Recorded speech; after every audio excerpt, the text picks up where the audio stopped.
¿Están seguros de que su vejez es segura si cada mes les ingresan puntualmente en la cuenta una pensión de 2.500 euros? Tenemos un piso en las afueras, valorado en $500,000, y mi marido fue directivo de una mediana empresa, por lo que la gente solo piensa que tenemos una vida cómoda.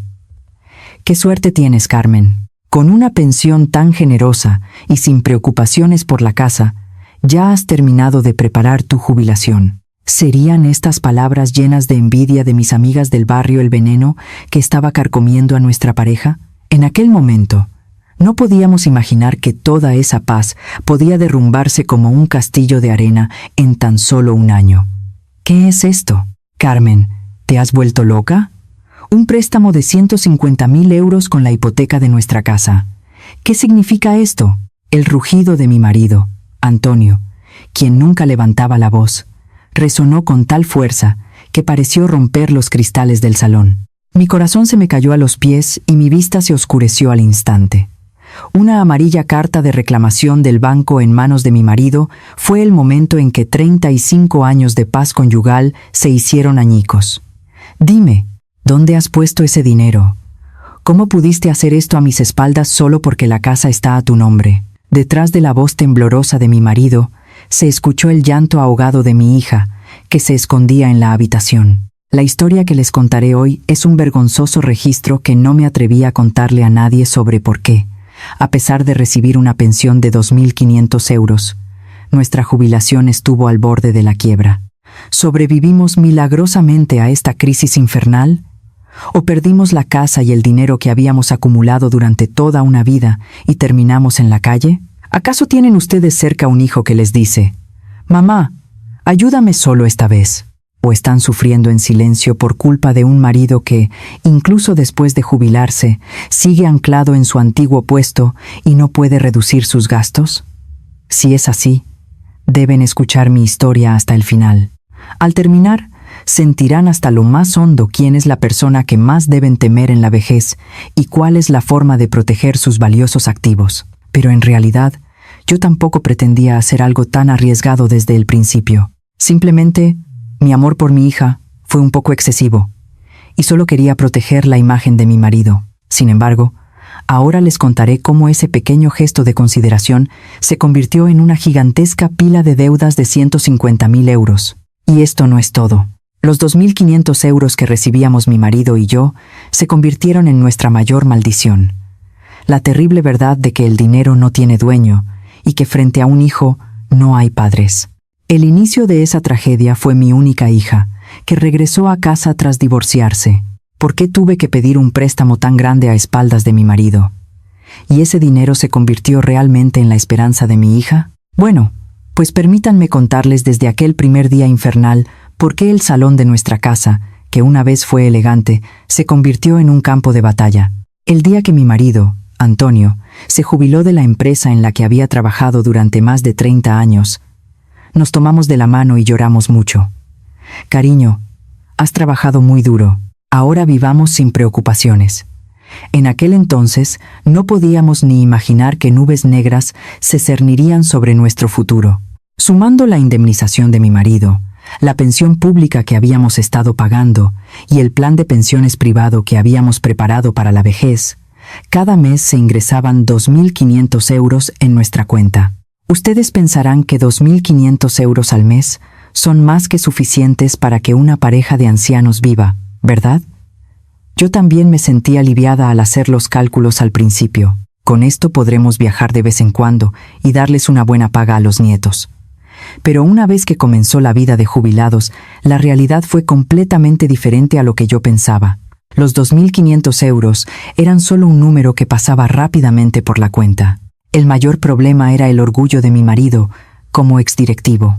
Aunque habían pasado más de 2 años desde que dejó la empresa, la mente de Antonio seguía anclada en su época de alto cargo. Si le llamaban antiguos compañeros o conocidos, sentía la necesidad de salir y pagar él todas las comidas. Yo era su jefe. ¿Cómo voy a dejar que me paguen? Todavía tengo capacidad para pagar esto. Era habitual gastar 200 o 300 euros en cenas de marisco y alcohol cada vez que salía. Además, ¿por qué tenía que ir a todas las reuniones de golf para mantener su estatus? Cuando yo le decía, cariño, ahora que nuestra situación ha cambiado, deberíamos reducir un poco los gastos, él se enfadaba y se ofendía. Pero, en realidad, el verdadero problema no era solo el gasto de mi marido.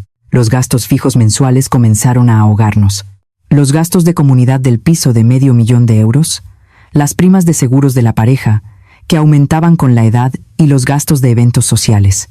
La pensión de €2,500 desaparecía rápidamente. Los ahorros de emergencia se reducían poco a poco, pero mi marido seguía creyendo que la cuenta estaba saneada. ¿Acaso tienen ustedes cerca un marido que no puede abandonar sus antiguos hábitos de gasto tras jubilarse y les hace suspirar mientras revisan las cuentas cada noche? Yo comprendo ese sentimiento mejor que nadie.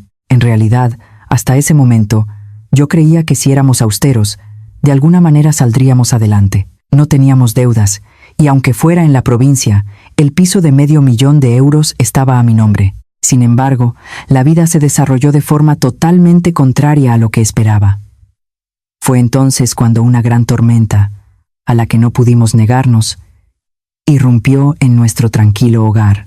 Nuestra única hija, de la que pensábamos que vivía bien después de casarse, estaba en nuestra puerta con nuestro nieto, de menos de 1 año, a cuestas. Mamá, ¿qué voy a hacer ahora? Al ver la cara de mi hija, empapada en lágrimas, sentí que mi corazón se desgarraba. El fracaso empresarial y el divorcio de mi yerno, y la pila de deudas que tuvo que asumir. En aquel momento, no sabía que esas lágrimas de mi hija se convertirían en la chispa que consumiría la jubilación de nuestra pareja. Antonio estuvo enfermo en cama varios días al escuchar la noticia de su hija. ¿Cómo es posible? ¿Cómo se atreve ese hombre a hacerle esto a nuestra niña? Pero mi marido solo sentía rabia y no ofrecía ninguna solución práctica para la vida inmediata de mi hija. Al final, casi la mitad de la pensión de €2,500 empezó a destinarse a los gastos de manutención de mi hija y mi nieto. Como los gastos de las reuniones de golf de mi marido no disminuían y los ingresos eran fijos, la situación se deterioró rápidamente. Mi hija me cogía la mano y lloraba todos los días. Mamá, no puedo seguir así. Siento que tengo que montar algún negocio. Si abro una pequeña cafetería, podré ganar al menos para la leche de mi nieto. Hasta entonces, yo me había mantenido firme. No, hija, nuestra situación tampoco es la de antes. Pero, ¿qué padre no se conmovería ante la idea de que su hijo pasara hambre? El problema no terminó ahí. El plan de negocios para la cafetería que trajo mi hija era sorprendentemente detallado y estaba lleno de un futuro color de rosa que me sedujo. Mamá, si pido un pequeño préstamo y empiezo, podré pagarlo todo en 1 año. Esa dulce tentación paralizó mi razón. Deben recordar esta parte. Cuando un hijo pide ayuda llorando, deben juzgar con frialdad si eso es realmente ayudarlo o un camino a la ruina de todos. En ese momento, no tuve el valor de decírselo a mi marido. Era obvio que mi marido, que valora mucho su imagen, intentaría echar a mi hija de inmediato si se enteraba. Al final, empecé a buscar un préstamo bancario considerable, algo que nunca había hecho, poniendo como garantía el piso a mi nombre. Bueno, la casa está a mi nombre, así que puedo pedir prestado un momento a espaldas de Antonio y luego pagarlo. Un presentimiento de que no sería tan fácil me cruzó la mente, pero no pude ignorar el sufrimiento inmediato de mi hija. ¿Cómo me armé de valor para pedir prestados €150,000 cuando antes temblaba al cancelar una póliza de seguro? ¿Y cuál fue el verdadero desastre que trajo esa decisión? Esto no era todo. El verdadero peligro comenzó el día que le entregué los €150,000 del préstamo a mi hija. ¿Se convirtió ese dinero en la esperanza de mi hija? ¿O fue el último paso que nos empujó a mi marido y a mí al borde del abismo? El día que pedí prestados €150,000 con el piso a mi nombre como garantía, al salir del banco, mis piernas temblaban y me senté en un banco cercano durante un buen rato. Mi corazón latía tan fuerte que parecía que iba a explotar, como si hubiera puesto el cerrojo al único refugio de nuestra pareja con mis propias manos. Sin embargo, al ver el rostro de mi hija, feliz como una niña al recibir el dinero, por un momento tuve la ilusión de que, sí, esto es ser madre, he hecho lo correcto. Mamá, no te preocupes. Con este dinero voy a tener un gran éxito. pagaré todos los intereses y devolveré el principal rápidamente. Confía en mí. Quería creer la promesa audaz de mi hija. No, tenía que creerla para no volverme loca y poder aguantar. Pero, en realidad, las cosas no salieron como yo quería. Mi hija se instaló en una zona comercial bastante cara para ser provincial, pagando incluso traspaso, diciendo que solo si la cafetería era decente vendrían los clientes. Entre la decoración y el mobiliario, los 150.000 euros se evaporaron en un abrir y cerrar de ojos, y la cuenta bancaria estaba ya vacía incluso antes de que la cafetería abriera sus puertas. El problema no terminó allí. Los intereses del préstamo que regresaban puntualmente cada mes eran mucho más pesados de lo que esperábamos. Restando el dinero que gastaba mi marido y los gastos de manutención de la pensión de 2.500 euros, no teníamos margen para afrontar esos altos intereses. Al final, empecé a pagar los intereses mensuales con mis ahorros de emergencia y cancelando pólizas de seguro a espaldas de mi marido, Antonio. ¿Por qué la comida es tan aburrida últimamente? Ni un trozo de pescado. Cada vez que mi marido se quejaba en la mesa, se me encogía el corazón y tenía que dejar el tenedor. Mi marido, orgulloso como era, seguía invitando a sus antiguos compañeros a cenas caras y pagando las cuotas de golf de varios cientos de euros.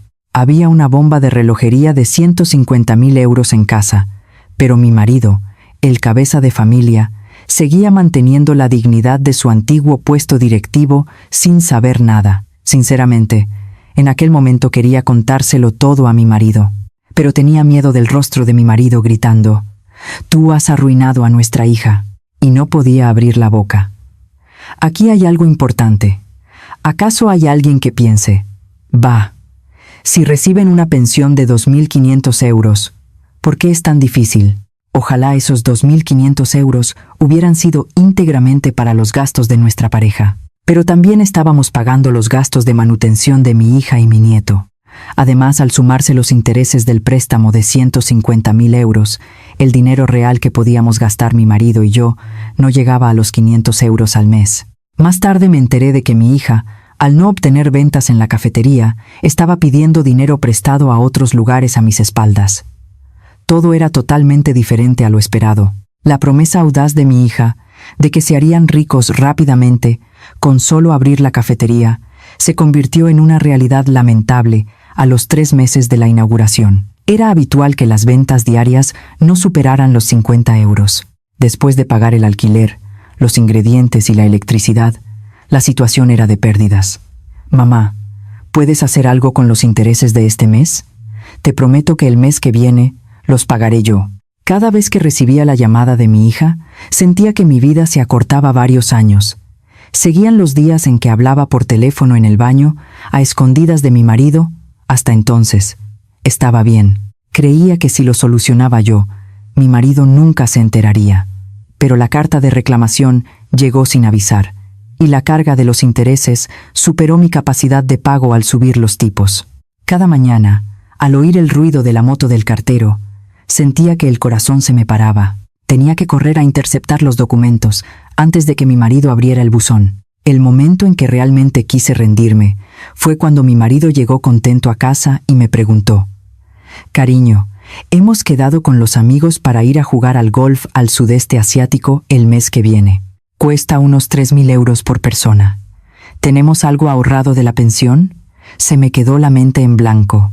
En lugar de ahorrar la pensión, estaba en la situación de tener que pedir dinero prestado a una amiga para pagar los 800 euros de intereses del préstamo que vencían la semana siguiente. «Cariño, la economía está mal últimamente. ¿No podríamos ir de viaje más tarde?». Ante mi cautelosa sugerencia, mi marido se enfadó mucho. «¿Cómo estás gestionando el dinero? Son 2.500 euros de pensión. ¿Dónde ha ido todo ese dinero?». No pude dar ninguna respuesta a su pregunta afilada. Solo agaché la cabeza y apreté los puños hasta que las uñas se clavaron en mi piel. Esto no era todo. Lo que más temía se hizo realidad. Mi hija me llamó para decirme que la cafetería iba mal y que iba a cerrar, y luego desapareció. Se acumulaban las deudas del alquiler del local y a mi nombre llovían las notificaciones de pago del principal y los intereses del préstamo. En aquel momento, sentía que, aunque comiera, Masticaba arena y me despertaba repetidamente por la opresión en el pecho durante la noche. ¿Saben lo que es tan importante como la pensión en la vejez? Es compartir las finanzas de forma transparente entre la pareja. La falta de honestidad con mi marido se convirtió en la amenaza de perder nuestro piso entero. ¿Cómo superé esta crisis? ¿O acaso pudimos superarla? El problema no terminó aquí. El horrible momento en que la última notificación del banco caería en manos de mi marido, Antonio, estaba a la vuelta de la esquina. Cuando la carta de reclamación del préstamo que mi marido, Antonio, arrojó cayó al suelo del salón, escuché el sonido del enorme muro que sostenía nuestra jubilación desmoronándose. Carmen, estás en tu sano juicio. 150.000 euros. ¿Acaso estás hablando de la casa de otra persona? Para mi marido, que había vivido toda su vida con la dignidad de un directivo, el hecho de que su propia casa estuviera hipotecada y llena de deudas era como una sentencia de muerte. A partir de ese día, nuestra casa se convirtió en una especie de velatorio. Mi marido se pasó días enteros bebiendo botellas de coñac en silencio, y yo solo podía llorar a escondidas en un rincón del salón como una criminal. Pero sentarse a esperar no iba a resolver el problema. Al hacer los cálculos, los 800 euros de intereses mensuales, más el pago del principal, más los gastos de manutención de mi hija, más los gastos mínimos de supervivencia de nuestra pareja, la pensión de 2.500 euros era solo un trozo de papel. Una vez que lo intenté, no había manera de salir de esta situación infernal. Lo primero que hice fue correr al banco. Por favor, ¿podrían rebajar un poco el tipo de interés? Nuestra situación es muy difícil. Pero la respuesta del empleado fue fría. Señora, el impago está a punto de comenzar. Es difícil rebajar el tipo. Incluso podríamos exigirle el pago del principal. Tenga cuidado. Al salir del banco, un frío viento me atravesó el pecho. Hasta entonces, estaba bien. Creía que habría otra manera. ¿Hay alguien entre ustedes que haya corrido de un lado a otro buscando una gran suma de dinero de repente en su vejez? Solo quien lo ha vivido sabe lo que se siente esa desesperación. Sin vergüenza, empecé a buscar si había ayudas o beneficios sociales. Fui al centro social para preguntar si había trabajos para ancianos o si podíamos recibir alguna ayuda de emergencia. Resultó que no era así. Una familia como la nuestra, que poseía un piso de $500.000 euros y recibía una pensión de 2.500 euros, quedaba excluida de la mayoría de las ayudas del gobierno. ¿De qué sirve tener una casa si no tenemos ni para comprar arroz? Quise gritarle al empleado del centro social, pero solo pude agachar la cabeza y marcharme. Aquí hay algo importante. Fue entonces cuando sentí hasta lo más hondo que los activos pueden convertirse en veneno en la vejez.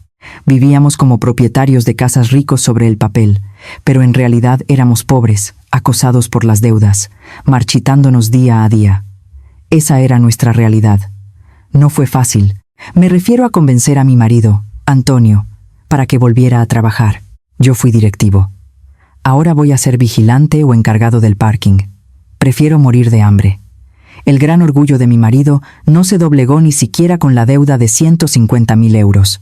Le rogué entre lágrimas. Cariño, por salvar a nuestra hija, vamos a terminar los dos en la calle. Por favor, recapacita. ¿Es la dignidad lo que importa ahora? Por un momento, sentí un escalofrío. Mi marido derramó lágrimas delante de mí por primera vez. Yo. ¿Cómo he vivido toda mi vida para terminar viendo esto en mi vejez? Al ver los hombros temblorosos de mi marido, yo también lloré con él. Pero solo llorar no resolvía nada. Juntos empezamos a buscar soluciones. Mi marido decidió usar sus antiguos contactos para buscar aunque fuera un trabajo pequeño, y yo decidí buscar un trabajo a tiempo parcial que pudiera hacer en la urbanización. También empezamos a considerar seriamente la hipoteca inversa. Aunque sería difícil con el préstamo ya existente, pensé que podría ser nuestra última tabla de salvación. Todavía quedaba algo. Era la noticia de mi hija, que había desaparecido. Pensé que todo había terminado, pero una llamada de mi hija destrozó mi esperanza de nuevo. Mamá, lo siento. En realidad tengo más préstamos además del de la cafetería. Los usureros podrían ir a casa. Dios mío, 150.000 euros no era el final. Mi hija, al ver que las ventas de la cafetería bajaban, Recurrió a prestamistas privados, lugares mucho más terribles que las entidades de crédito secundarias. Esto no era todo. Nuestra casa ya no era solo una situación en la que teníamos que pagar la deuda del banco. Sinceramente, quise rendirme. Cuando empecé a oír voces de hombres desconocidos fuera de la puerta de nuestro piso, sentí la necesidad de abrir la ventana del balcón y saltar. Esto no fue suficiente. Por mucho que mi marido y yo nos esforzáramos, el enorme agujero que nuestra hija había cavado no parecía llenarse. Recuerden bien esta parte. El mayor enemigo en la vejez no es un enemigo externo, sino la cruel verdad de que puede ser el hijo que más amas. Sin embargo, la primera esperanza fue el cambio de mi marido. Antonio, que era tan orgulloso, salió de casa a la mañana siguiente con un traje viejo. «Conseguiré un trabajo, como sea.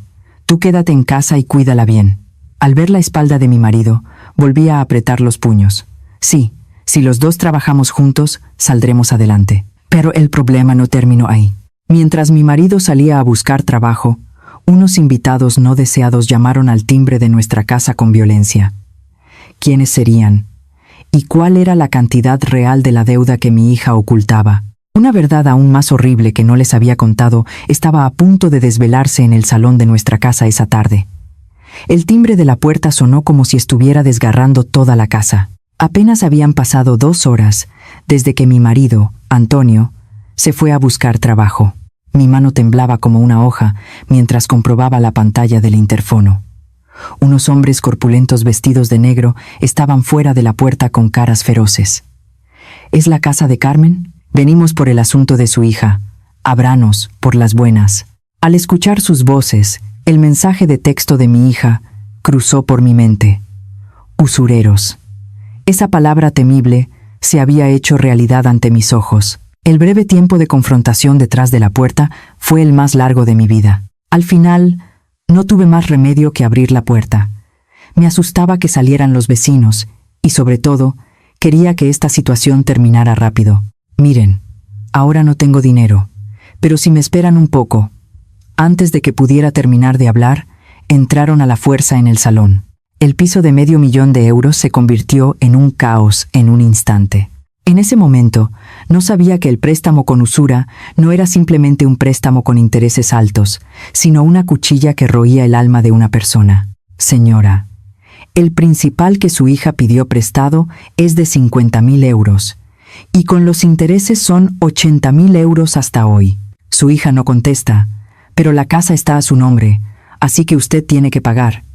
80,000 euros. Me arrojaron otra roca gigante, a mí, que luchaba por pagar el préstamo de 150,000 euros. ¿Saben cómo me sentí en ese momento? Sinceramente, quise rendirme.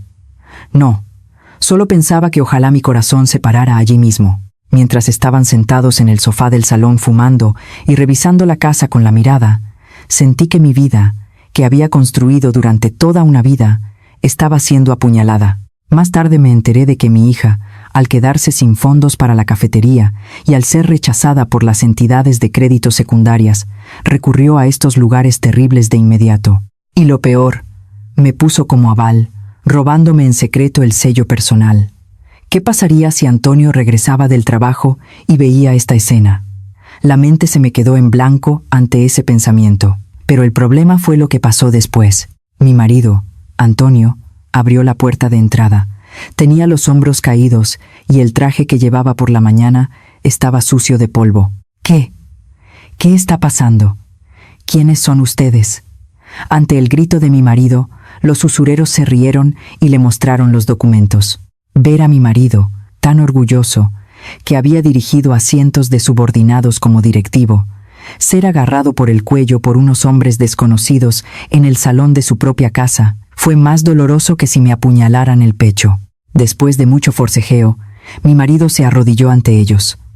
Por favor, denme un mes. Lo pagaré de alguna manera. Se lo ruego. No hagan esto delante de mi esposa, mi marido, un exdirectivo que había estado a cargo de cientos de empleados, inclinando la cabeza ante jóvenes que podrían ser hijos de otros por culpa de su propia hija. ¿Se imaginan una escena así? Los hombres se fueron, dándonos un plazo de un mes. En el salón, que se había convertido en un campo de batalla, mi marido y yo No pudimos decir nada durante un buen rato.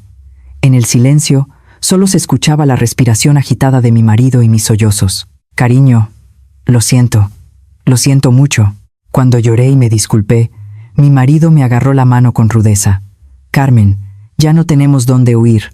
Fui a buscar trabajo hoy, pero nadie contrata a un anciano como yo. Incluso para ser vigilante, hay docenas de personas esperando. Todo era totalmente diferente a lo esperado. Pensábamos que un exdirectivo de una mediana empresa, con experiencia y buena presencia, sería bien recibido en cualquier parte. Pero la sociedad era despiadada con un anciano de 67 años. Pero esto no era el final. Decididos a que no podíamos derrumbarnos así, mi marido y yo nos sentamos toda la noche a buscar una salida. Lo primero que pensamos fue en cancelar los seguros. Revisando el seguro de vida y el seguro médico que habíamos pagado desde jóvenes, pudimos conseguir unos 30.000 euros de valor de rescate. Cariño, con esto al menos tenemos que apagar el fuego urgente. Nuestra salud es secundaria. No podemos ser echados de esta casa ahora. Esto no era suficiente. Para pagar los 80.000 euros restantes y los intereses del préstamo bancario, se necesitaba una decisión muy dura. Recuerden bien esto. La paz en la vejez no se protege, sino que se conquista. Decidimos poner a la venta nuestro piso de $500.000 de euros en la provincia. Nuestra casa, que había sido el orgullo de nuestra pareja durante toda una vida. Pero con el préstamo existente y la mala economía, no se vendería de inmediato. Hasta entonces, estaba bien. Teníamos una vaga esperanza de que si aguantábamos, se vendería. Pero a la mañana siguiente, mi hija, que había desaparecido, volvió a llamarme. La primera palabra que mi hija, con voz llorosa, me dijo, fue suficiente para romper hasta la última pizca de voluntad que nos quedaba. Mamá, estoy en el hospital. Mi nieto está muy enfermo. Necesita una operación urgente. ¿Es esta la sensación de que el cielo se derrumba, siendo acosados por los acreedores? Encima mi nieto estaba enfermo. El problema no terminó ahí. El coste de la operación que mencionó mi hija era casi igual a los 30.000 euros que habíamos conseguido cancelando los seguros. Pagar a los usureros o salvar a mi nieto. La vida nos arrojó la elección más cruel. Todavía quedaba algo. Mi marido, Antonio, me miró fijamente y me dijo, Carmen, vendamos nuestro piso no con la hipoteca inversa, sino con venta rápida de inmediato. No importa cuánto dinero nos quede. Primero tenemos que salvar una vida. Una situación en la que teníamos que vender urgentemente el piso de $500.000 de euros por 400.000. Los 2.500 euros de pensión de nuestra pareja estaban a punto de desaparecer sin dejar rastro ante la enorme ola de intereses del préstamo y el coste de la operación. ¿Pudo nuestra pareja salvar a nuestro nieto en el colmo de la desesperación? ¿Y qué nos quedó después de perder la casa? El final no es aquí. La tarde del día que pusimos la casa en venta, nos esperaba una noticia aún más increíble. Resultó que el secreto que mi hija ocultaba no era solo el coste de la operación. Esa noche, me enteré de la escalofriante razón por la que los usureros se habían retirado tan fácilmente. Al final, mi marido y yo pusimos a la venta rápida el piso de $500.000 de euros en la provincia, que había sido nuestro orgullo de toda la vida.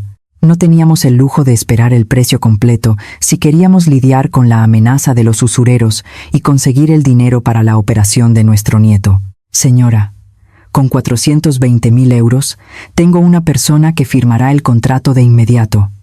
El piso está en buen estado y bien ubicado. Se venderá rápido.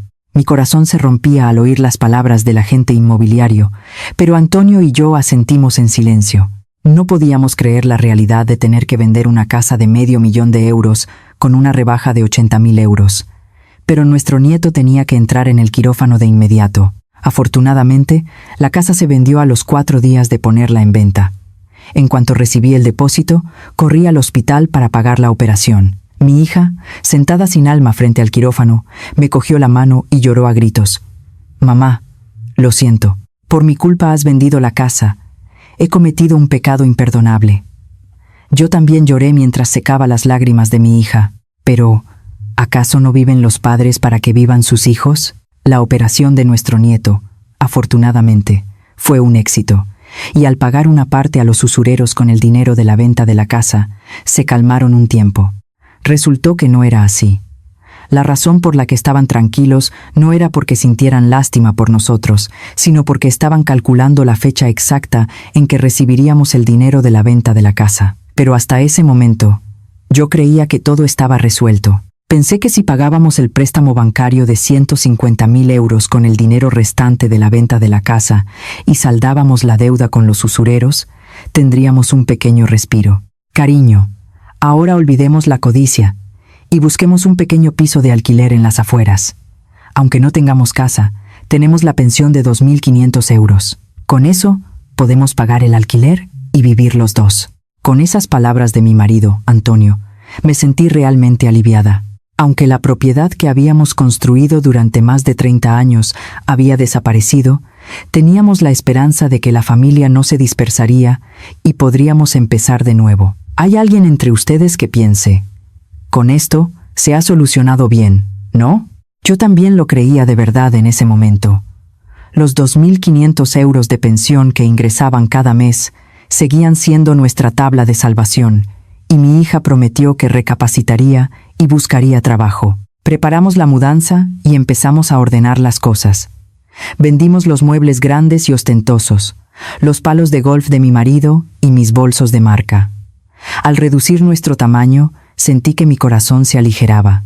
Aquí hay algo importante. El momento más peligroso es cuando sentimos que ha llegado la paz después de la tormenta. Alquilamos un pequeño piso de 20.000 euros de fianza y 50 euros de alquiler. Una semana antes de la mudanza, mi marido y yo nos sentamos en el salón vacío y bebimos un vaso de coñac. Carmen, hemos tenido una vida muy dura, pero ahora hemos pagado todas las deudas y podemos dormir tranquilos. La voz risueña de mi marido aún resuena en mis oídos. El problema no terminó ahí.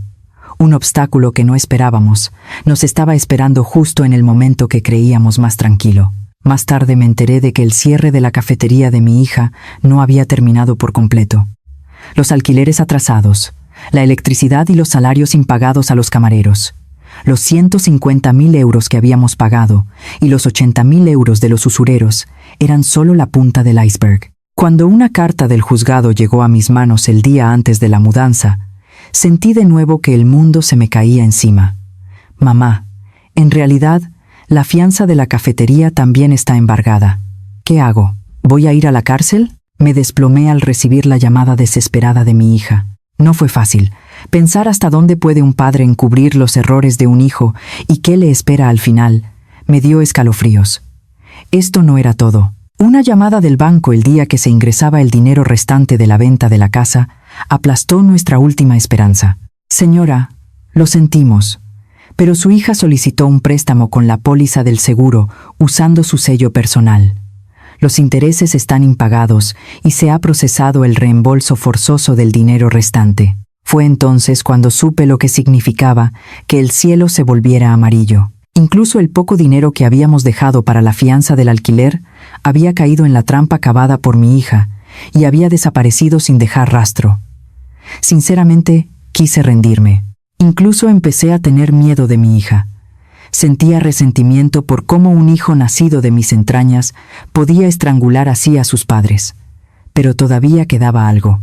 El mayor giro fue la razón por la que los usureros se habían retirado tan fácilmente. Resultó que no era así. Los usureros no iban por el dinero restante de la venta de nuestra casa, sino que planeaban usar las pensiones de mi marido y mías como garantía.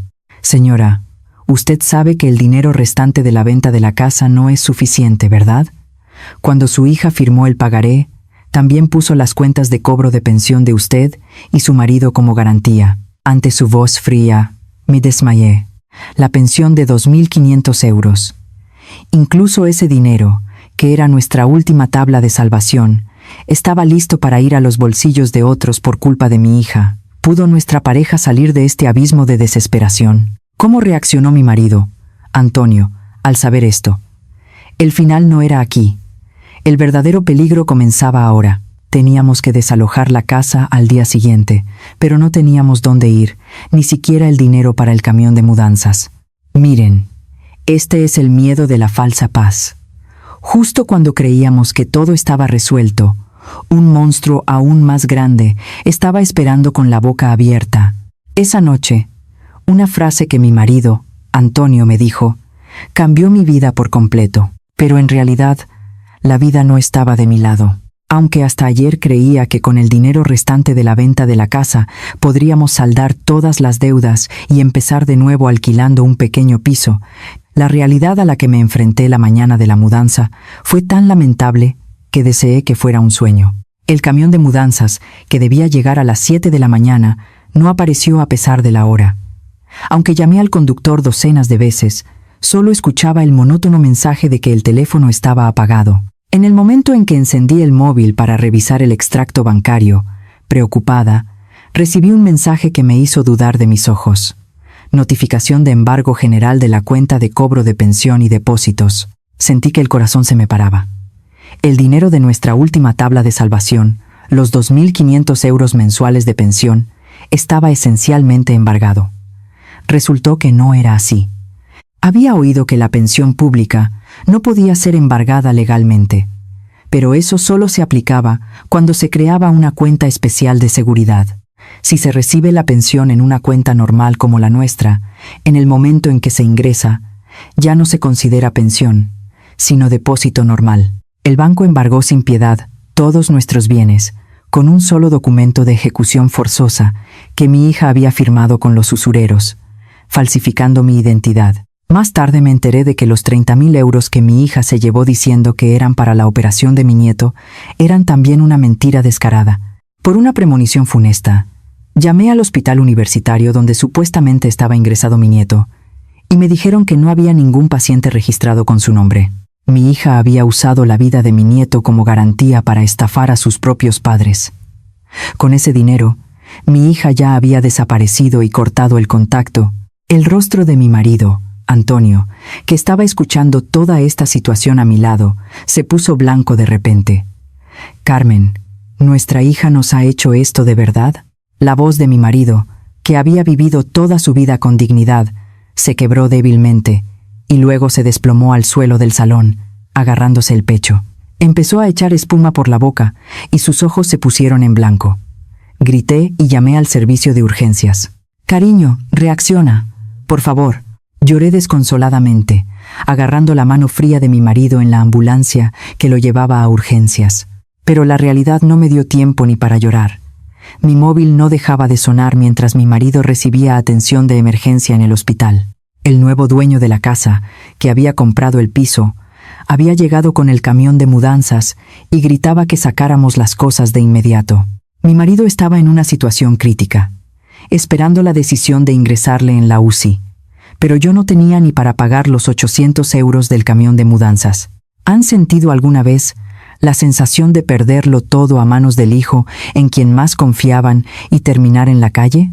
Ese día, sentada en la fría silla del pasillo de urgencias del hospital universitario, sentí que mi vida estaba siendo destrozada.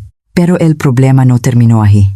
Mientras mi marido luchaba por su vida en urgencias, los usureros irrumpieron en el piso y encadenaron la puerta principal, alegando un derecho de retención. Eran los prestamistas a quienes mi hija les había hipotecado la casa justo antes de venderla. El nuevo dueño, gritando, «He pagado todo.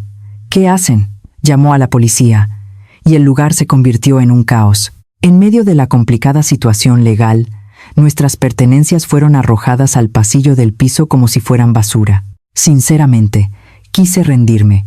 Incluso tuve el pensamiento aterrador de querer que mi corazón se detuviera junto al de mi marido. Pero hasta ese momento, estaba bien. Creía que si respondíamos legalmente, habría una salida. Resultó que no era así. Mi hija no solo había solicitado préstamos con mi seguro, sino que también había solicitado préstamos empresariales falsos a nombre de mi marido, Antonio. Ahora, mi marido y yo no éramos simplemente víctimas que habían perdido dinero, sino demandados que se encontraban en el centro de una disputa legal, cargando con cientos de miles de euros en deudas. La cuchilla con el nombre de hija estaba apuñalando precisamente nuestra vejez. Aquí hay algo importante. Me di cuenta demasiado tarde de que confiar la gestión de los activos en la vejez a un hijo o compartir la titularidad era como poner nuestra vida en manos de otra persona. El médico dijo que mi marido tenía una hemorragia cerebral causada por estrés agudo y que necesitaba una operación urgente. pero mi tarjeta para pagar el depósito de ingreso y la operación ya estaba bloqueada por límite excedido. Me arrodillé frente a la oficina de administración del hospital. Yo, que había vivido con la elegancia de ser la esposa de un directivo, estaba inclinando la cabeza ante extraños por unos pocos cientos de euros. Doctor, por favor, sálvelo. Yo soy una persona que recibe una pensión de 2.500 euros al mes. Por favor, solo opérelo, pagaré de alguna manera. Gracias a la consideración del hospital, que se compadeció de mi desesperada súplica, se realizó la operación de emergencia, pero mi corazón ya estaba negro de desesperación. Vigilando la sala de operaciones toda la noche, alternaba la mirada entre mi cartera vacía y un breve mensaje de texto que mi hija había dejado. Mamá, lo siento, no me busques, yo también tengo que vivir. Sus palabras de que ella tenía que vivir sonaron como si a sus padres no les importara morir, y mi corazón fue destrozado. El problema no terminó ahí. A la mañana siguiente, cuando mi marido fue trasladado a la UCI después de la operación, recibí una llamada de la administración del piso. Era la notificación de que si no retirábamos inmediatamente nuestras pertenencias arrojadas al pasillo, las desecharían. Los muebles que habíamos acumulado durante toda una vida, las condecoraciones de mi marido, los álbumes con los recuerdos de nuestra familia, estaban siendo tratados como basura en la calle. No fue fácil. Mi marido estaba postrado en el hospital y yo no tenía dónde ir, y no sabía dónde llevar las cosas. Al final, renuncié al 90% de mis pertenencias. Empaqué solo 2 maletas con el traje viejo de mi marido, unas pocas prendas mías y los medicamentos que necesitábamos de inmediato. A la edad de 60 y tantos años, lo que me esperaba no era un piso de $500,000 de euros, sino el frío techo de una habitación de motel desconocida. Llamé a mis familiares, pero al parecer ya se habían enterado de la quiebra de nuestra casa, y todos me colgaban el teléfono diciendo que estaban ocupados. Incluso los vecinos con los que solíamos ser tan cercanos evitaban mi contacto. ¿Pudo nuestra pareja salir de este pozo de desesperación? Con la cuenta embargada, de la que no podía sacar ni 10 euros, no podía hacer nada. Todavía me queda algo por contar. En el pasillo de urgencias, en el momento en que creíamos haberlo perdido todo, me encontré con una persona inesperada. Esa noche, mi marido, Antonio, recuperó la conciencia, me cogió la mano y me dijo algo que sacudió mi alma por completo. Pasé la noche en vela sentada en la silla del pasillo de urgencias después de que mi marido fuera ingresado. Miles de cálculos pasaban por mi mente. Vendimos la casa por 420.000 euros, y si pagamos el préstamo bancario de 150.000 euros y los 80.000 euros de los usureros, aún nos deberían quedar 190.000 euros. Con ese dinero, bastaría para pagar las facturas del hospital de mi marido y el depósito de un pequeño piso de alquiler. Hasta ese momento, no perdí la esperanza. Aunque mi hija había causado problemas, pensé que, habiendo vendido la casa que habíamos construido durante toda una vida, no terminaríamos en la calle. Sin embargo, al amanecer, me topé con la fría pared de la realidad en la oficina del agente inmobiliario y el notario. Señora, ahora mismo no podemos darle el dinero restante. Su hija falsificó su sello una semana antes de vender la casa y puso otros embargos por parte de otros acreedores privados. Ahora, esa gente ha solicitado la retención del dinero consignado al juzgado. Habíamos vendido nuestra casa, pero no podía usar mi propio dinero. Habíamos vendido el piso de $500,000 de euros y pagado todas las deudas, pero en los documentos el dinero restante era 0. Más tarde me enteré de que mi hija era mucho más calculadora de lo que yo pensaba. Desde el momento en que decidió vender la casa, ya estaba planeando cómo saquear hasta el último céntimo de los bienes restantes de sus padres. El nuevo dueño de la casa, que no quería verse envuelto en el conflicto, consignó el dinero restante al juzgado, y cuando me dijeron que para recuperar ese dinero tendría que iniciar un litigio que duraría desde 1 año hasta varios, la mente se me quedó en blanco. Pero el problema no terminó ahí. Recibí un mensaje de texto que me exigía pagar los 3.500 euros de la factura intermedia de ingreso y las pruebas médicas de mi marido antes de esa misma tarde. La cuenta donde ingresaba la pensión de 2.500 euros ya estaba embargada por los usureros, y no podía sacar ni un solo céntimo. ¿Hay alguien que confíe en que el gobierno protegerá la pensión? Yo también lo creía. Pensé que, siendo una pensión estatal, no nos la quitarían toda y nos dejarían morir de hambre. Pero la realidad era mucho más cruel de lo que yo pensaba. Fui sin vergüenza al centro social y a la oficina de asistencia jurídica. Por favor, ayúdenme. La pensión está embargada. No puedo pagar el hospital y moriré de hambre. ¿Hay alguna manera de liberarla? El abogado que me atendió, con pesar, me ofreció una solución. La pensión pública es legalmente inembargable hasta 1.850 euros, el mínimo vital. Si solicita el cambio del límite de bienes inembargables, podrá recuperar ese dinero. Resultó que no era así. Me dijo que incluso si lo solicitaba, la decisión del juzgado tardaría al menos 2 semanas o un mes. Tenía que pagar la cama de mi marido, y no teníamos dónde dormir esa misma noche. La ley estaba muy lejos, y el cuchillo de la realidad estaba muy cerca. Una vez que lo intenté, incluso los familiares con los que solíamos ser tan cercanos cambiaban el tono de voz en cuanto se hablaba de dinero. Carmen, yo también tengo problemas económicos últimamente. He oído lo de Antonio, pero nosotros tampoco tenemos margen por la matrícula de los niños. Al final, cogí las condecoraciones y el reloj viejo que mi marido había recibido en su época de directivo y fui a la casa de empeños. Pero el dueño de la casa de empeños solo chasqueó la lengua ante los objetos viejos que llevaba una anciana de 66 años. Abuela, estas cosas ya no se venden. Lléveselas. Aquí hay algo importante. No tener efectivo en la vejez es como un pájaro sin alas cayendo por un acantilado. ¿De qué sirve tener activos de cientos de miles de euros en los papeles? Si no tengo ni 100 euros para el tratamiento de mi marido, por un momento sentí un escalofrío. Fue por una llamada del hospital. Señora, el paciente ha recuperado la conciencia, pero si no se paga la factura, tendrá que ser trasladado de la habitación privada a una común y tendrá que buscar usted misma un cuidador. Le rogué entre lágrimas. La dignidad de haber sido la esposa de un directivo ya estaba tirada a la basura hacía mucho tiempo. Me arrodillé y supliqué al personal de administración del hospital y conseguí a duras penas 3 días de plazo. Durante esos 3 días, corrí como una loca. Vendí el único anillo de oro que me quedaba y conseguí a duras penas 400 euros. Con eso, compré pañales para mi marido y artículos de primera necesidad. Todo era totalmente diferente a lo esperado. Pensé que si mi marido, Antonio, recuperaba la conciencia, todo se resolvería, pero lo que le esperaba a mi marido despierto era solo desesperación. Mi marido, con el habla torpe, solo me cogía la mano y lloraba. Carmen, es mejor que me muera. Mi corazón fue destrozado por su voz temblorosa, pero no podía quedarme llorando. Tenía que recuperar al menos los 1.850 euros para poder alimentarnos a los dos. Esto no era todo. El nuevo dueño de la casa nos presionaba con iniciar un desalojo legal. Una notificación llegó al hospital, diciendo que si no retirábamos inmediatamente nuestras pertenencias del pasillo, nos cobrarían el coste de eliminación.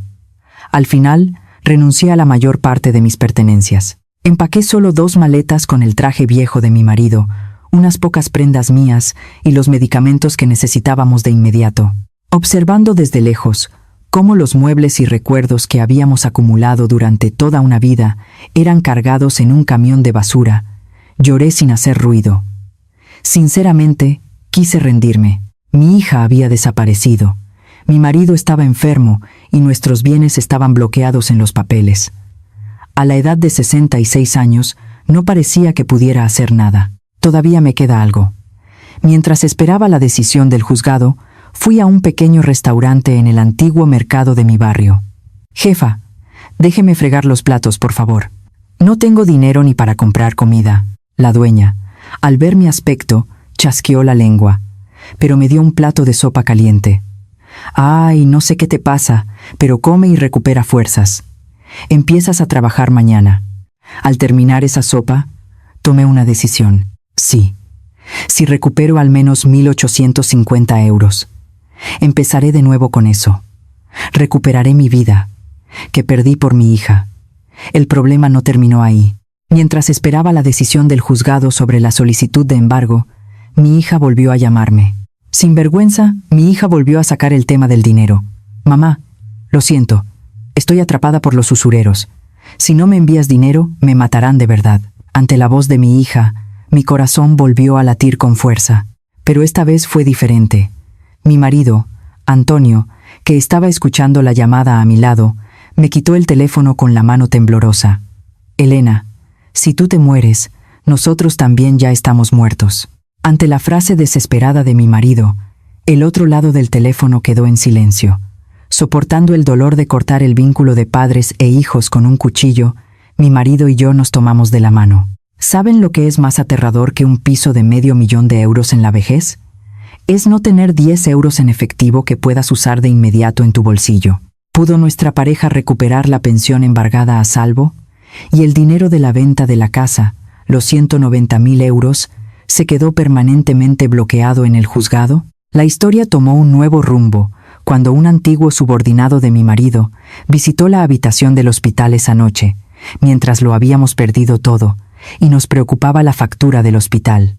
Después de fregar montañas de platos durante más de 10 horas en la cocina del restaurante, sentía hormigueo en cada articulación de mis dedos como si estuvieran envueltos en electricidad. No es que no hubiera tocado el agua en mis 66 años de vida, pero nunca imaginé que tendría que fregar platos en casa de otros para ganar dinero. Cada noche, al volver del trabajo, iba al hospital a cambiarle los pañales a mi marido, y mi cuerpo ya no era mío. Hoy son 75 euros, después de descontar la comida de 80 euros. Buen trabajo. Los pocos billetes arrugados que me daba el dueño del restaurante, que una vez desprecié, ahora eran mi salvación. La época en que compraba ropa de cientos de euros en los grandes almacenes, sin dudarlo, con la dignidad de ser la esposa de un directivo, se sentía tan lejana como una vida anterior. Vivir al día pagando la factura del hospital de mi marido, esa era la cruda realidad que enfrentaba a los 66 años. Pero, en realidad, cuando la vida empieza a torcerse, no toca fondo. La solicitud que presenté a la Oficina de Asistencia Jurídica para cambiar el límite de bienes inembargables no daba señales de vida. El juzgado se excusaba diciendo que la documentación estaba incompleta o que había llegado una objeción del acreedor. El momento en que mi marido, Antonio, debía ser dado de alta se acercaba, pero no teníamos dónde ir. Cuando me enteré de que el ayuntamiento ya se había llevado las pertenencias que habíamos dejado en el pasillo, me senté en las escaleras de emergencia del hospital y lloré durante un buen rato. El hecho de que todos los rastros que habíamos construido durante toda una vida fueran llevados a un vertedero, se sentía como si mi propia existencia hubiera sido borrada. ¿Hay alguien en esta situación ahora? Esa sensación de desesperación por haberlo dado todo a los hijos y no tener ni una habitación propia. Recuerden bien esta parte. El mundo es más frío de lo que parece, y la ley no espera por la situación de los ancianos. El problema no terminó ahí. El personal de administración del hospital me llamaba todas las mañanas, presionándome para que les pagara la factura o se verían obligados a darnos el alta forzosa. Señora, entendemos su situación, pero son las normas del hospital y no podemos hacer nada. Justo cuando esas palabras sonaban como una sentencia de muerte, el juzgado se puso en contacto. Había llegado la decisión de levantar el embargo de 1.850 euros, el mínimo vital, de la pensión de 2.500 euros. Corrí como una loca al banco con esos documentos en la mano. Más tarde me enteré de que la sensación de tener esos 1.850 euros en la mano era 100 veces más abrumadora que cuando recibí decenas de miles de euros de bonificación de mi marido. Observé fijamente la mano del empleado que me contaba el dinero en la ventanilla del banco y lloré sin hacer ruido. «Ay, señora, ¿por qué llora?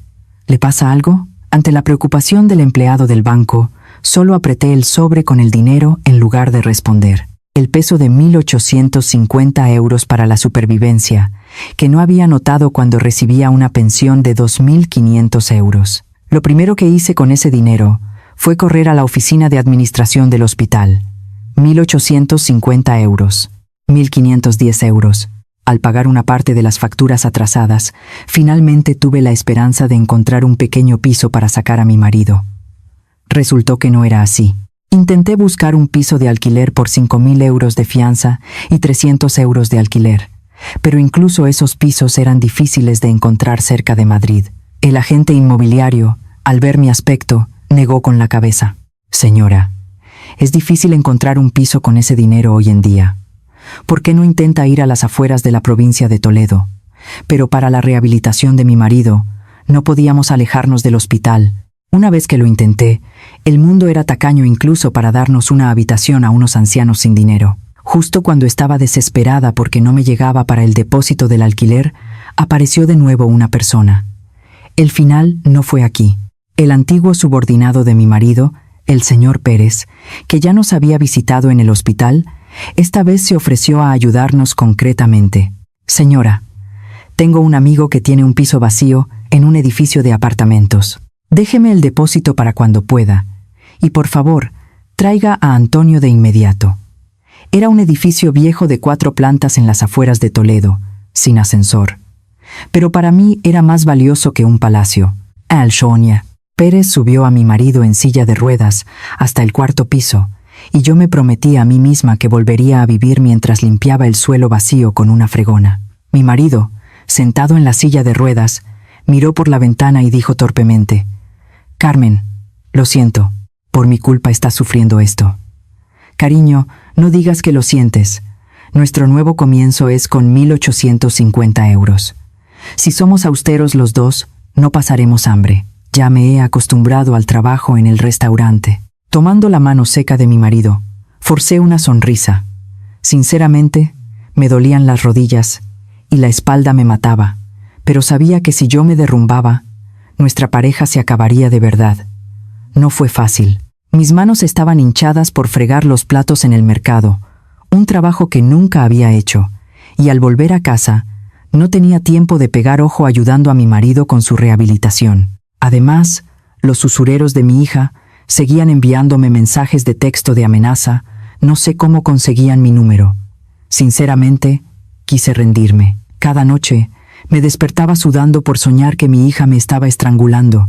Me sentía tan injusta por haber perdido todos mis bienes por mi hija y tener que fregar los platos de otros a mi edad, que me escondía en el trastero y lloraba mucho ahogando mis sollozos. Aquí hay algo importante. Lo más aterrador en la vejez no es la pobreza, sino el aislamiento. Si no hubiera tenido a un ayudante como el señor Pérez, realmente habríamos terminado como indigentes en la estación de Atocha. Nos adaptamos poco a poco a la realidad. Después de restar los 300 euros de alquiler y los 400 euros de medicamentos para mi marido de la pensión de 1.850 euros, me quedaban 1.150 euros. Sumando mi jornal, podíamos arreglarnos para comer. Aunque no podíamos comer carne de ternera ni jugar al golf como antes, cenar con mi marido y un plato de cocido a la mesa era lo más dulce del mundo. Pero el problema no terminó ahí. Justo cuando pudimos respirar aliviados, nos llegó otro documento del juzgado. La noticia de que el préstamo que mi hija había solicitado a mi nombre no solo estaba relacionado con usura, sino también con un caso de estafa. Todo era totalmente diferente a lo esperado. Pensé que solo era pagar la deuda y se acabaría, pero ahora tenía que ser interrogada como víctima. Cuando me enteré de que mi hija había usado mi DNI para crear cuentas bancarias falsas y se había aliado con una banda de estafadores que atacaban a ancianos, sentí tanto odio que quise apuñalar el corazón de mi hija. «Te han llamado de la policía para que te presentes esta mañana. ¿Qué vas a hacer?», el señor Pérez me preguntó con ojos preocupados. Limpiando los zapatos viejos de mi marido, respondí fríamente: «Tengo que ir, y contaré toda la verdad, que no es mi hija, sino una criminal que ha arruinado nuestra vida.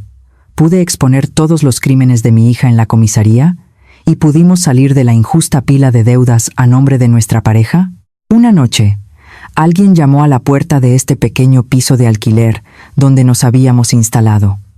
Al abrir la puerta, tuve que abandonar el último vestigio de compasión en mi vida. La persona que estaba en la puerta esa noche me forzó a tomar la decisión más cruel y clara. El sonido del picaporte de la vieja puerta del edificio de apartamentos en plena noche me atravesó el corazón como una cuchilla afilada. En el interfono, vi a mi hija, Elena, a quien tanto odiaba y por cuya seguridad, por otro lado, rezaba todas las noches. Era un desastre. ¿Dónde estaban sus bolsos de marca? Su ropa estaba sucia y su rostro hinchado. «Mamá, sálvame. No tengo dónde ir. La policía me está buscando». Al ver a mi hija sollozando y agarrándose a mis pies, nada más abrir la puerta, sentí que algo dentro de mí se enfriaba. Si hubiera sido antes, habría llorado con ella y le habría acariciado la espalda. Pero ese día fue diferente. Vi la imagen de mi marido, Antonio, que estaba sentado en su silla de ruedas en la habitación, sujetando un vaso de agua con manos temblorosas. Habiendo perdido todos nuestros bienes por culpa de una hija y con mi marido medio paralizado, ya no podía seguir siendo solo una madre. Más tarde me enteré de que mi hija no me había visitado para arrepentirse. Al ser abandonada por la banda de estafadores y quedarse sin dónde ir, había venido como último recurso para sacar al menos los 1.850 euros de la pensión de sus padres. Le quité la mano a mi hija con brusquedad. Vete, no eres mi hija, solo una criminal que ha robado la vida de nuestra pareja. Esas palabras que salieron de mi boca no hirieron el corazón de mi hija, sino el mío primero, pero sabía que si me derrumbaba aquí, lo único que les quedaría a mi marido y a mí sería la muerte. Así que llamé a la policía fríamente. La miseria de denunciar a tu propio hijo con tus propias manos es algo que nadie que no lo haya vivido puede entender. No fue fácil. El proceso de ir y venir entre el juzgado y la comisaría para ser interrogada después de enviar a mi hija fue una tortura continua. Afortunadamente, con la ayuda del abogado que me presentó el señor Pérez, empezamos a demostrar que el doble préstamo y los pagarés con usura que mi hija había cometido falsificando mi sello eran nulos. Resultó que no era así. Los intereses exorbitantes que los usureros reclamaban eran todos ilegales, superando el tipo de interés legal, y los documentos que mi hija falsificó resultaron ser falsos tras un peritaje. Empezaron a aparecer las cantidades que podíamos recuperar prioritariamente del dinero restante de la venta de la casa, unos 120.000 euros. Aquí hay algo importante. La ley solo ayuda a quienes luchan por recuperar sus derechos. Si nos hubiéramos quedado sentados llorando y diciendo que era nuestro destino, habríamos vivido toda la vida bajo esa pila de deudas, sin poder levantar la cabeza. El problema no terminó ahí. El litigio se alargó y la salud de mi marido empeoró aún más. Más de la mitad de la pensión mensual de 1.850 euros se destinaba a la rehabilitación y medicamentos de mi marido. Seguí trabajando en el restaurante del mercado y por las noches incluso limpiaba el edificio. Sinceramente, quise rendirme. Me sentía perdida al no saber cuánto tiempo más duraría esta vida de levantarme a las 4 de la mañana y volver a las 11 de la noche a la edad de 66 años. Pero cada vez que veía a mi marido sudando y levantándose con la ayuda de su equipo de rehabilitación, volvía a apretar los puños. Carmen, voy a volver a caminar. Yo voy a poner fin a tu sufrimiento. Aunque su habla era torpe, la voluntad de mi marido se convirtió en una fuerza mayor que cualquier subvención para mantenerme firme. Aguantamos así un largo año. Una vez que lo intenté, el dinero de 1.850 euros era sorprendentemente grande. Dejando de lado toda ostentación y escribiendo las cuentas con mi marido, aunque era una habitación pequeña, nunca nos faltó el arroz. Aunque ya no tenía la dignidad de ser la esposa de un directivo, nunca me di cuenta de la gran bendición que era poder comprar las medicinas de mi marido con el dinero que ganaba con mi propio esfuerzo y cocinar un caldo caliente. Más tarde me enteré de que mi hija, Elena, finalmente fue condenada a prisión por los cargos de estafa. Me llegó una notificación para visitarla, pero me negué rotundamente. No me importaba que me señalaran como una madre cruel que abandonó a su hija. Lo que me importaba en ese momento no era la hija en la cárcel, sino mi marido que respiraba a mi lado y nuestra dignidad restante.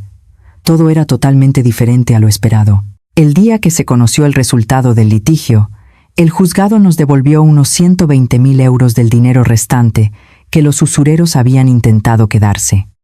Era una cantidad pequeña comparada con el piso de 500.000 euros, pero para nuestra pareja era el precio de la libertad más valioso que cualquier otra cosa en el mundo. Esto no era todo. Lo primero que hicimos con ese dinero fue pagar las injustas deudas a nombre de mi marido, y con el dinero restante compramos un pequeño piso bajo en las afueras de Toledo. Era una casa pequeña con un patio, sin ascensor, pero mi marido podía entrar y salir solo con su silla de ruedas. Aunque la pensión seguía limitada a 1.850 euros, Al ahorrar el poco dinero que nos quedaba después de comprar la casa en un seguro y como fondo de emergencia, finalmente encontramos la paz mental. Ya no teníamos que alarmarnos al oír el ruido de la moto del cartero, ni teníamos miedo de que alguien llamara a la puerta por la noche. ¿Saben lo más miserable de la vejez? No es la falta de dinero, sino la vergüenza de no poder hablar con dignidad de tu vejez por culpa de un hijo. Para quitarme esa vergüenza, puse a mi hija en manos de la justicia, y solo entonces pude volver a sonreír mirando a los ojos de mi marido. Todavía quedaba algo.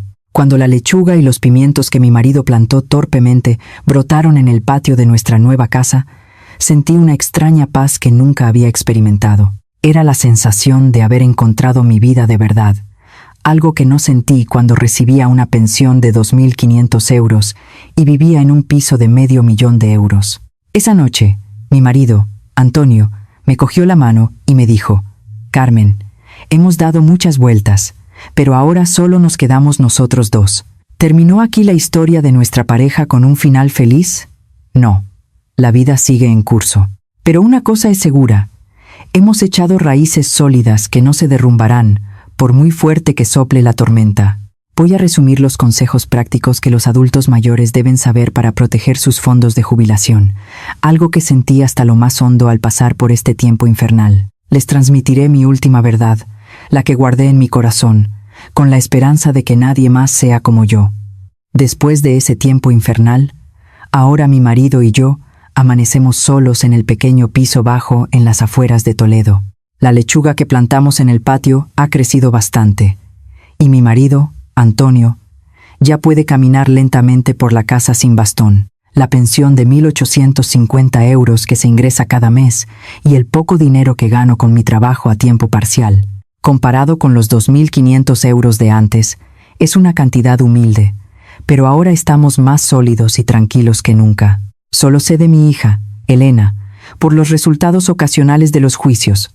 Aunque no voy a visitarla ni leo sus cartas, una parte de mi corazón se quema cada noche. Es el inevitable sentimiento de ser madre, pero trato de reprimir ese sentimiento a la fuerza.